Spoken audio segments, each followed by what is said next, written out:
한국 교회가 세계 교회에 자랑할 만한 것이 있습니다.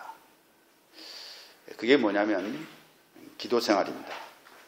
그리고 또 헌신하고 봉사하는 생활, 이런 것들이 세계 교회에서 한국 교회를 보고 배우는 일을 합니다.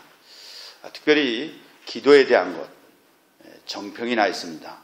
새벽 기도, 철야 기도, 그리고 금식 기도, 또 산기도, 이런 기도가 우리 한국 교회를 이끌어 왔다고 해도 과언이 아닙니다. 그만큼 우리 한국 교회는 남북이 대치되어 있기 때문에 교인들이 새벽을 깨우고 또 산에 가서 기도하고 또 때로는 금식 기도하면서 우리 개인과 나라를 어떻게 보면 이끌어 왔다고 해도 과언이 아닙니다. 그런데 기도하는 내용을 보게 되면 상당히 예수님의 기도와 우리 기도가 좀 차이가 있음을 보게 됩니다. 우리의 기도는 어떻게 보면 주술적인 기도고, 그리고 어떤 신비적인 것을 요구하는 그런 기도, 그리고 자기의 어떤 어려운 문제들을 해결해 달라고 하는 그런 의미에서 하는 기복적인 기도, 주술적인 기도, 이런 것들이 좀 밑받침되어 있지 않나 이렇게 생각을 합니다. 우리 한국은 원래 기독교가 들어오기 전에 샤먼적인 이러한 무속신앙이 밑받침에 깔려 있기 때문에 우리 기독교도 거기에 흡수돼서 예수를 믿지만 기도하는 내용이 현실 축복, 자기 문제 해결, 그리고 개인의 어떤 꿈들 성취하는데 기도가 많이 쓰임을 받아왔습니다. 그런데 우리가 기도가 늘 해야 되고 또 기도에 대해서 항상 우리는 부담을 가지고 있습니다만, 그런데 사실상 기도가 기도답지 못하고 자기중심적으로 기도하고 끝나는 경우가 종종 있습니다. 윌리엄 캐리라고 하는 그 유명한 이 선교의 대부이신 이 목사님은 기도는 크리스찬의 경건의 밑불이다 이렇게 말했습니다. 그런데 그러면서 이 기도한다는 것은 변화한다는 것이다 이렇게 말했습니다. 기도는 우리 하나님께 무엇을 얻어내고 받아내는 것이 기도가 아니라 하나님께서 우리를 변화시키는데 사용되는 중요한 수단이다 이렇게 말했습니다. 기도가 하나님을 설득시키고 이해시켜서 뭘 받아내는 것이 아니라 기도는 우리 자신의 변화를 요구하는 것이다 이렇게 말씀을 했습니다. 칼빈도 그렇게 기도에 대해서 평가를 했는데, 모든 것을 하나님이 아시는데 왜 하나님이 우리에게 기도하기를 원하시는가? 이것은 하나님이 우리에게 좋은 것을 주시는 분이시기 때문에 그 모든 것이 다 좋은 것으로 오시는 하나님을 의지하고 믿음을 강화시키기 위함이다 이렇게 말했습니다. 그러면서 기도는 하나님과 우리 관계를 바로 맺는 일을 하는 것이다. 하나님과 우리 사이가 온전해지는, 하나님과 나 사이가 바로 되는 것이 바로 기도다 이렇게 표현을 했습니다. 우리 하나님께서 우리의 있어야 될 거, 필요한 거 다 아십니다. 아멘? 하나님 몰라서 우리가 하나님 이것 주셔 저것 주셔 하고 설득시키고 이해시키고 어떻게든지 하나님한테 우려내서 얻어내는 것이 기도가 아니라는 거예요. 하나님과의 관계 회복에 있습니다. 하나님과 나 사이에 어떻게 긴밀한 관계가 맺어지느냐, 그게 바로 기도인데, 여기 나눠준 여러분 유인물 보게 되면 그 유명한 윌리엄 바클레이가 1907년 영국에서 스코틀랜드에서 출생한 목사님이십니다. 그리고 성경 주석가고 설교가인 유명한 이 윌리엄 바클레이는 뭐라고 기도했냐고 기도에 대해서 정의했냐면 한번 다 같이 읽어볼까요? 첫째는 기도는 하나님이 우리를 위해서 무엇인가를 하시는 것이 아니라 우리가 스스로 할 수 있도록 도와주시는 일이다. 둘째, 기도는 상황을 바꾸지 않고 우리를 바꾼다. 셋째, 기도는 우리를 도와서 어려운 처지에서 피하게 해주는 속임수가 아니다. 기도는 우리를 도와서 어려운 상황에 직면하게 하여 이를 정복하게 해주는 것이다. 이렇게 말했습니다. 그러니까 이 말이 뭐냐면 기도가 하나님이 우리를 위해서 뭘 하는 게 아니고 기도를 통해서 내가 어떻게 할 수 있는가, 내가 스스로 할 수 있도록 도와주는 것이다 그랬어요. 그 다음에 두 번째로 기도는 상황을 바꾸게 해달라는 게 아니고 기도는 나를 바꾸는 것이다. 나를 바꾸는 것이 기도다. 이렇게 말했어요. 그 다음에 세 번째로 기도는 우리가 어려운 처지에서 피하게 해달라고 하는 속임수가 아니라 기도는 우리에게 힘 주어서 능력 주어서 어려운 상황을 감당하게끔 하는 것이 기도다. 이렇게 말했습니다. 아멘. 예수님의 기도가 그런 기도였습니다. 예수님은 모든 일을 사역 시작할 때도 광야에 가서 성령에 이끌려 40일 동안 기도하셨습니다. 산에도 가셨습니다. 새벽 미명에 일어나서 기도하셨습니다. 예수님이 기도를 안 하셨으면 새벽 기도도 지금 안 하는 사람들 많이 있어요. 근데 예수님이 새벽 기도했기 때문에 기도를 안 할 수가 없어요. 근데 예수님이 그 하나님과 같은 분이고 하나님이시고 기도해서 뭘 예수님이 얻어서 누려야 될 게 뭐가 있겠어요? 예수님은 하나님이 아버지가 되시기 때문에 그분과 친밀한 관계를 맺으시고 그분의 뜻을 따라서 순종하는 일을 하기 위하여 기도의 전력을 다하셨습니다. 우리도 마찬가지입니다. 하나님은 우리에게 아버지가 되셔요. 우리는 종의 영을 받지 아니하고 양자의 영을 받았으므로 하나님을 아바 아버지라 부르짖느니라. 하나님이 우리에게 아빠가 돼요. 아버지가 돼요. 아멘. 우리 하나님이 아버지예요. 여러분 여기 인도, 파키스탄 이 사람들이 어제도 모래에서 걷는데 아빠 그러더라고. 아마 보니까 중동 사람이든지 아마 인도, 아프가니스탄 사람 같아요. 아빠 부르는 거예요. 그래서 제가 돌아봤어요.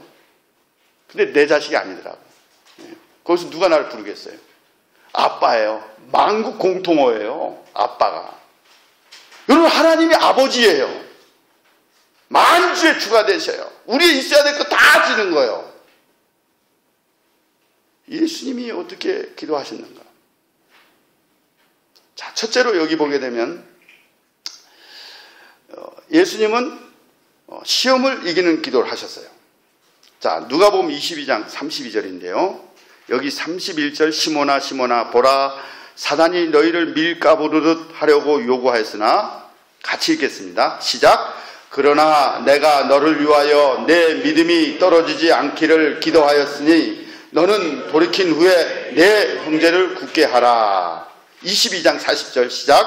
그것에 이르러 그들에게 이르시되 유혹에 빠지지 않게 기도하라 하시고. 여기 보면 예수님께서 제자들은 이렇게 마문 온이로되 이렇게 그 예수님의 십자가 지는 것과 상관없이 졸며 자고 있었습니다. 그랬을 때 예수님께서 사탄이 밀가부르듯 까부른다 그랬어요. 베드로 예수님 버리지 않다고 큰 소리 쳤지 않습니까? 사단이 까부르는 거예요. 말은 해놓고요. 어떻게 돼요? 결국 시험에 드는 거예요. 사단이 까부러내는 거예요. 여러분 우리가 이 시험거리는 누구에게든지 있어요. 그러니까 시험거리를 이겨야 되는데 그 이기려면 다른 방법이 없어요. 믿음이 있어야 되는데, 하나님에 대한 믿음이 있어야 되는데, 그 믿음은 기도로 나타나요. 믿음이 있는 사람들은 기도하게 되고, 기도하면 시험을 이길 수가 있어요. 기도하지 않는 사람은 믿음이 없는 사람이에요. 그러니까 시험에 드는 거예요. 유혹에 넘어가는 거예요. 시험에 들지 않도록, 유혹에 들어가지 않도록 깨어 기도하라는 거예요. 예수님은 요한복음 13장에도 보게 되면 자기를 사랑하시되, 자기 백성을 사랑하시되 끝까지 사랑하시느니라 그랬습니다. 그러면서 예수님이 유월절 어린 양 잔치 참여하시며 그의 제자들을 발 씻기는 일을 하셨습니다. 자기 백성을 사랑하시는데, 제자들을 사랑하시는데 끝까지 사랑하셨어요. 그러면 제자들이 예수님 사랑받았으면 고난이 없어야 되잖아요. 그런데 예수님 사랑을 받은 제자들이 고난이 찾아온 거예요. 여러분, 우리가 마찬가지입니다. 예수 믿는다고 해서 고난이 면제된 게 아니에요. 시련이 다 있어요. 근데 그 시련을 이기려면 하나님에 대한 믿음이 있어야 되는데, 그 믿음이 없기 때문에 시련을 이길 수가 없는 거예요.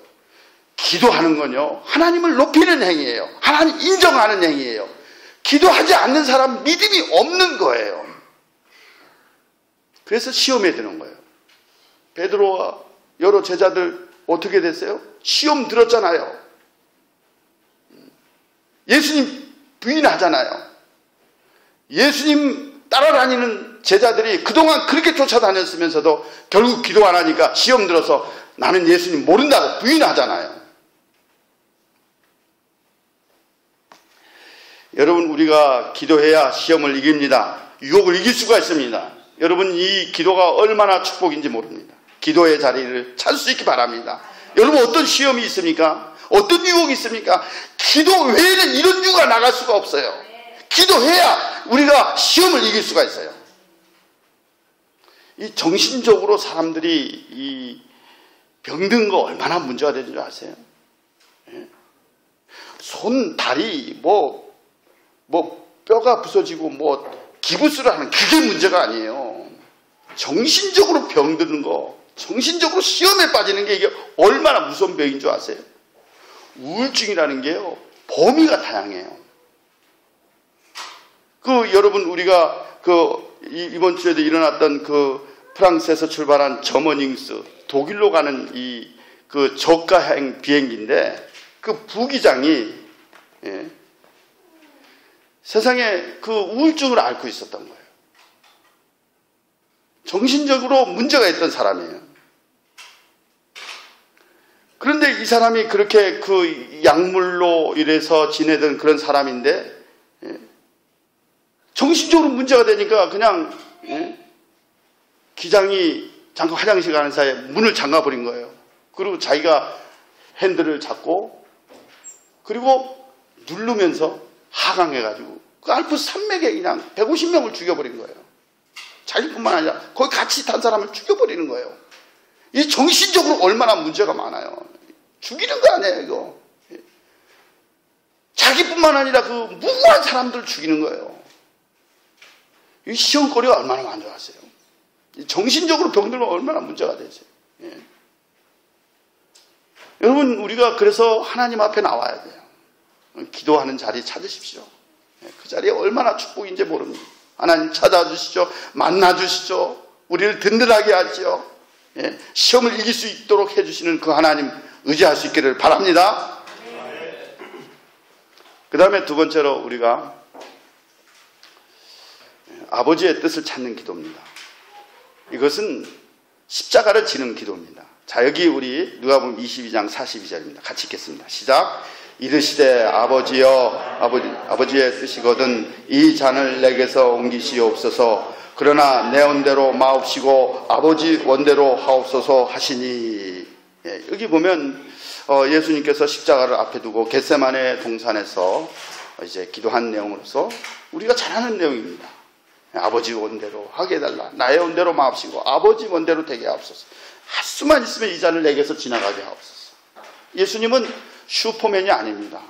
예수님은 죽은 사람 살리고 병든 자도 고치고, 당신이 사람을 막 그냥 먹이시고 입히시고 다 주장하시는 신적인 능력을 가진 분이지만 그러면서도 똑같은 우리와 인간이에요. 희노애락의 감정을 다 가지고 계십니다. 예수님 너무 피곤하셔서 배에서 주무시기까지 하셨어요. 예. 목이 마르신 분이세요. 여러분 생각해 보십시오. 십자가의 죽음은 가장 처참한 죽음입니다. 예. 단두대에서 목을 잘라버리고, 예. 그리고 뭐 총으로 쏴서 사형시켜가지고 죽는 그런 죽음하고는 달리 십자가에서 달려가지고 물과 피를 다 쏟는 거예요. 물과 피를 다 쏟아 나가면서, 그리고 매달려가지고 거의 그 뜨거운 팔레스틴의 태양에서 짐승의 밥이 되고, 그러면서 숨이 끊어질 때까지 달려있는 고통입니다. 처참한 고통입니다. 최악의 고통입니다. 어마어마한 형벌입니다. 가장 극심한 고통으로 죽는 그런 죽음입니다. 그런데 예수님은 그런 고통을 모르시는 게 아니에요. 그런 고통을 아셨기 때문에 할 수만 있으면 이 잔을 내게서 지나가게 하옵소서. 그렇지만 예수님은 이 십자가를 져야 되기 때문에, 그게 아버지 뜻이기 때문에 십자가 지는 그런 기도를 하시면서 나의 원대로 말고 아버지의 원대로 되게 해달라 그랬어요. 여러분, 우리가 이 기도도 그렇습니다. 여기 요한복음 17장에도 예수님이 그 중보자적인 기도가 있는데, 예수님이 중보 기도한 내용입니다. 한번 다 같이 한번 읽어보겠어요. 시작. 내가 비옵는 것은 이 사람들만 위함이 아니요 또 그들의 말로 말미암아 나를 믿는 사람들도 위함이니, 아버지여, 아버지께서 내 안에 내가 아버지 안에 있는 것 같이 그들도 다 하나가 되어 우리 안에 있게 하사 세상으로 아버지께서 나를 보내신 것을 믿게 하옵소서. 예수님께서 이렇게 그 다락방 광야에서 그 중보자적인 대제사장의 기도입니다. 요한복음 17장은 예수님의 유명한 기도입니다. 그런데 예수님은 이 사람들만 위함이 아니라 그랬어요. 그들의 말로 믿는 사람을 위함이라 그랬어요. 예수 믿는 사람이 누구예요? 예수님 그 당시에도 믿는 사람들 위해서 기도했어요. 그래서 예수님 안에, 하나님이 예수님 안에, 예수님이 아버지 안에 이렇게 있었던 것처럼 하나 되게 해달라. 그래서 그 예수 믿게 해달라. 그렇게 예수님 기도한 거예요. 예수 믿는 사람들 하나 되게 하고 또 안 믿는 사람 믿게 해달라고 예수님 기도한 거예요. 그러니까 예수님은 자기 중심적인 기도가 아니에요. 이제 이웃을 위한 기도, 믿는 사람들을 위한 기도, 아버지의 뜻에 맞게 구하는 기도예요. 그럼 기도가 여러분 어떻습니까? 그럼 수준이 어때요? 예수님의 기도는 아버지의 뜻을 이루는 십자가를 지는 기도예요. 십자가를 지는 기도. 여러분, 기도는 뭐예요? 우리가 있는 환경에서 져야 될 십자가가 있어요. 내 몫에 태인 십자가가 있어요. 우리 최 목사님 기도했잖아요. 아무든지 나를 따라오려거든 자기를 부인하고 자기 십자가를 지고 나를 좇을 것이니라 말씀했습니다. 자기 십자가를 지는 거예요. 기도는 뭐예요? 하나님 내게 준 십자가를 지는 거예요. 어떻게 보면 공부에 대한 짐도 있어요. 직장에 대한 짐도 있어요. 어떻게 보면 몸에 어떤 병도 자기에게 주어진 가시예요. 근데 그게 당신이 져야 되고, 이 집은 부모님이 져야 되고, 이거는 뭐 자녀들이 져야 되고, 이게 아니라 남에게 이 짐을 떠맡기는 게 아니라 기도는 내가 지겠다는 거예요. 내가 책임지겠다는 거예요. 그럼 그런 기도를 드려보셨습니까?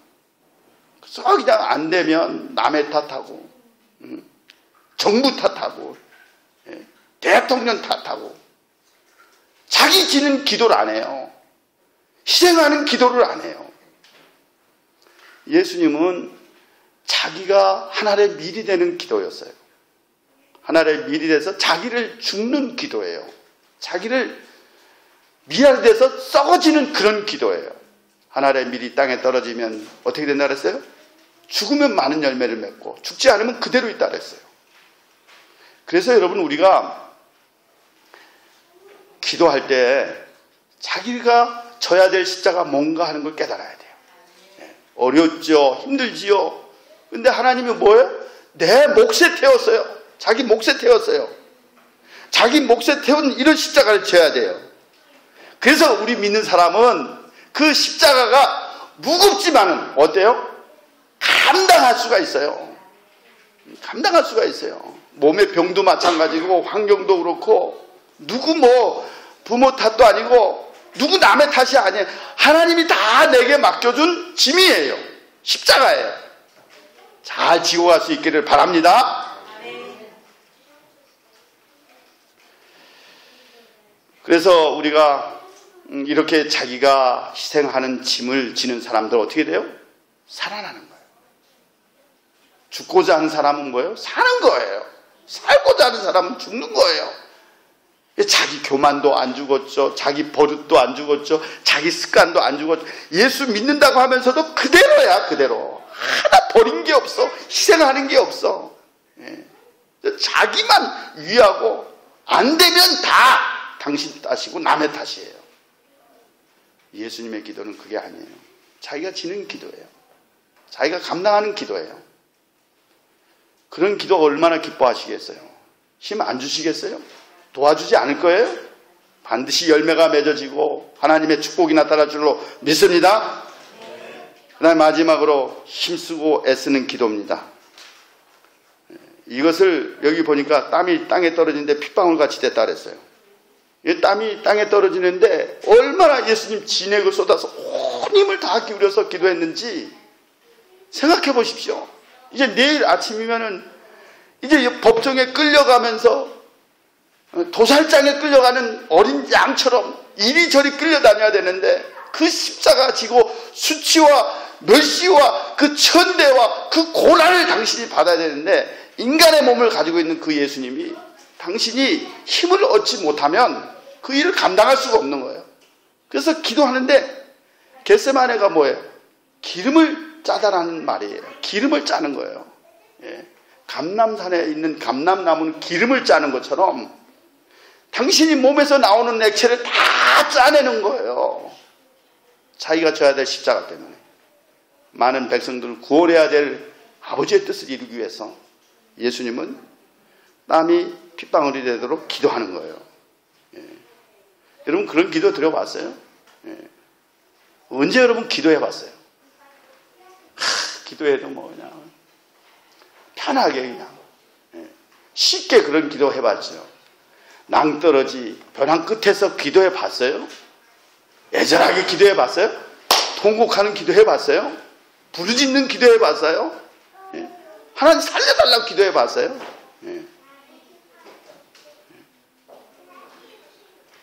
그런 애절함이 있습니까 여러분? 참 쉬운 거 편한 것만 생각하지요.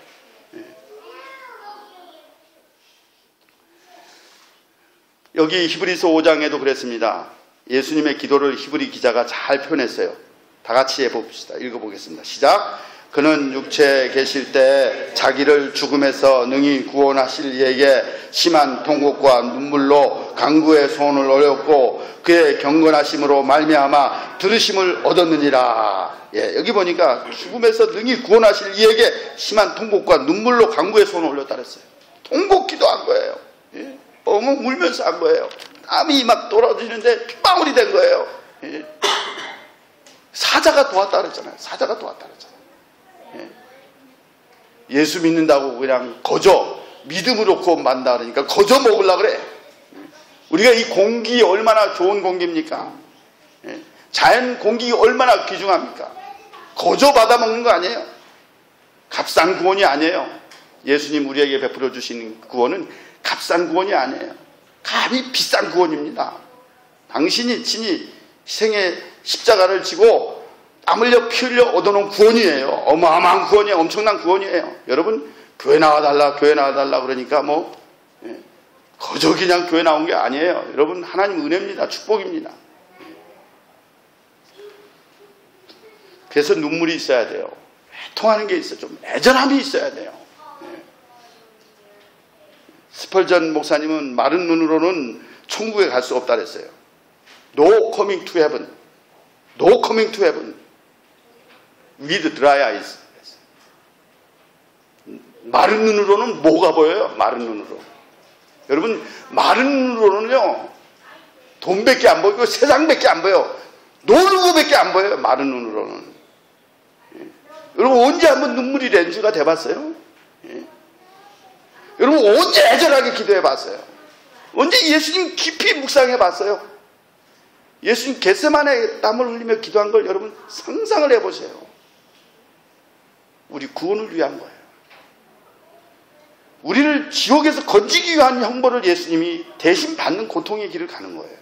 누가 그런 분이 어디 있어요? 세상에 어떤 종교가 그렇게 해요? 어떤 신이, 어떤 교주가, 누구가 그렇게 피를 흘려요?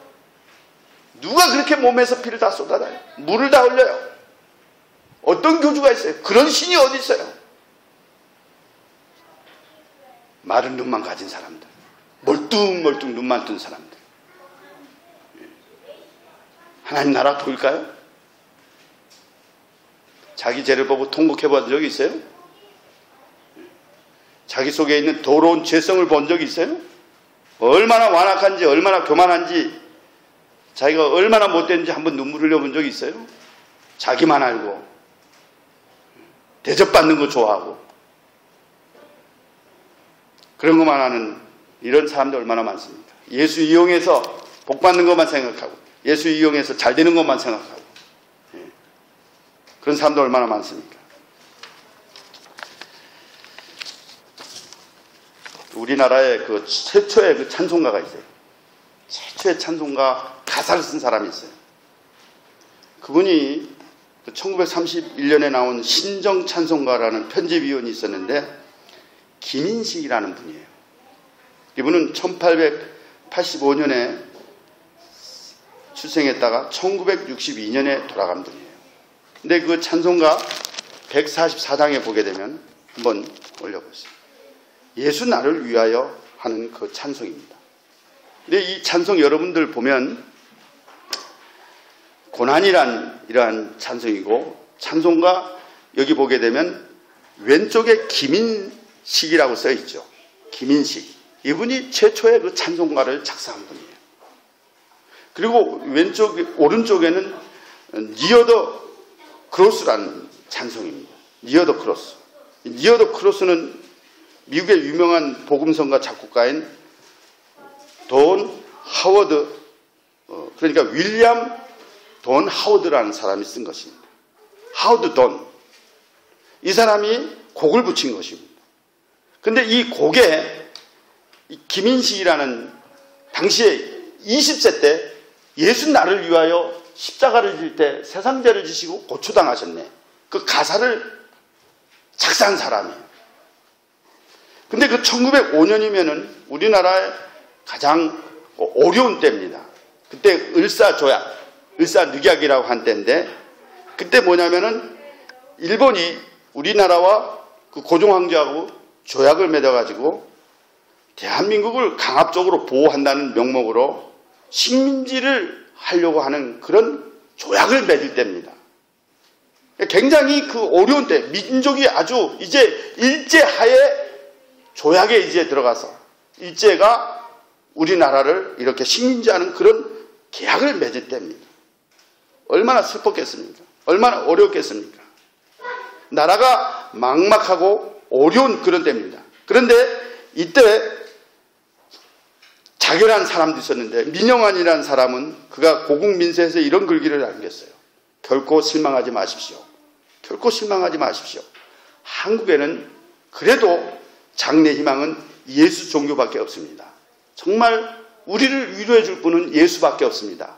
그렇게 하고 이렇게 생을 마감했는데 근데 그때 가장 어려운 때 을사조약을 맺을 때 그때 당시에 교인들이 6,000명밖에 되질 않았어요. 6,000명. 그런데 그 이후에 1년 있다가 교회가 어떻게 부흥됐냐면 12,000명이 됐어요. 나라가 그렇게 어려울 때 이제 일제 압제하에 식민지가 되는 그런 과정에 있는데 한국 사람들이 예수밖에 없다. 예수밖에 없다. 그렇게 고백을 하고 이 20세 청년인 김인식이 이 찬송을 지은 거예요. 이 찬송을 지은 거예요. 예. 그래가지고 이 청년이 여러 가지로 이렇게 그 찬양을 짓고 이렇게 하면서 그 작곡을 한 사람까지도 됐습니다. 그랬다가 이제 이 하워드 돈에 작곡한 이런 내용을 가지고 이렇게 했는데, 이 돈이라는 이름 분은 그 청년 시절부터 예수를 믿었던 사람입니다. 그래서 찬송가 200여 곡이나 되는 것을 이렇게 평신도인데도 곡을 붙인 사람이에요. 그래, 그 슬픈 마음이 있는 사람, 이것도 돈의 작곡이고, 언제 주님 다시 올리는지, 너희 이제 흉악하나 주의 음성을 내가 들으니, 이렇게 하면서 한 찬송이에요. 예. 저 죽어가는 자 구원하고 돌아와 돌아와 인내하신 구세주여, 이걸 작곡한 사람이 바로 하워드 돈이라는 사람이에요. 여러분, 우리가 예수 나를 위하여 십자가를 질 때 세상 죄를 지시고 고초당하셨네 그랬어요. 여러분, 한번 우리가 그냥 부르는 게 아니에요. 이 김인식이라는 청년이 그 나라의 어려운 지경에 있으면서도 이 찬송을 부르면서 예수 나를 위하여, 예수님 예수님 나의 죄 위하여 보혈 흘리니 죄인 받으소서 하고 찬송 부른 것입니다. 여러분, 우리 이 시간 한번 불러보십시다. 예수 나를 위하여 우리 한번 부르도록 하겠습니다.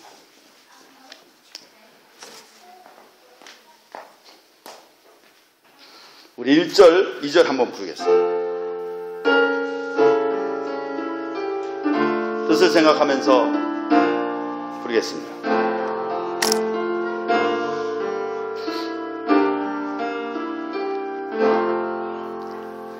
예수 나를 위하여 십자가를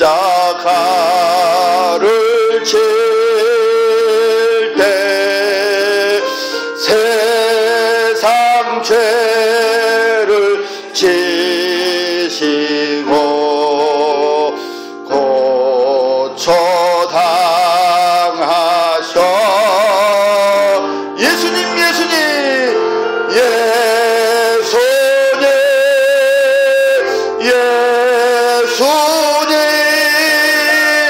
나의 죄 위하여 보배 피를 흘리니 죄인 받으소. 십자가를 지심은 십자가를 지심은 무슨 죄가 있나. 저무지한 사람들, 저무지한 사람들 메시아 주여. 예수님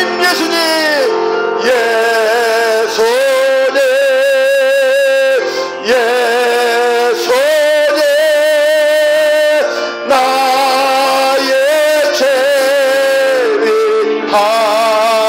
위하여 보배 피를 흘리니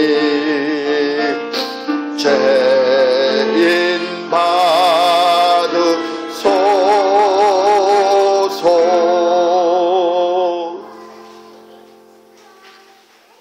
여러분, 이 순자라는 말이 있습니다. 순교할 때 순자.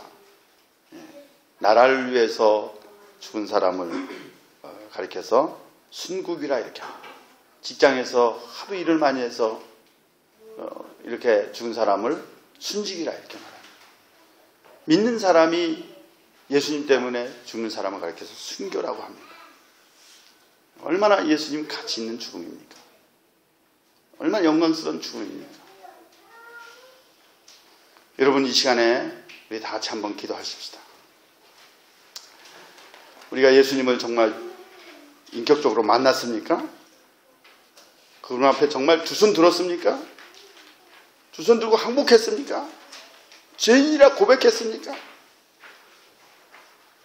그분이 죄 때문에 나를 대신해서 죽은 것을 여러분 정말 의심 없이 믿습니까? 눈물을 흘려 보셨습니까? 통에 자복해 보셨습니까? 여러분 이 시간에 다 같이 우리 통성으로 기도하겠습니다.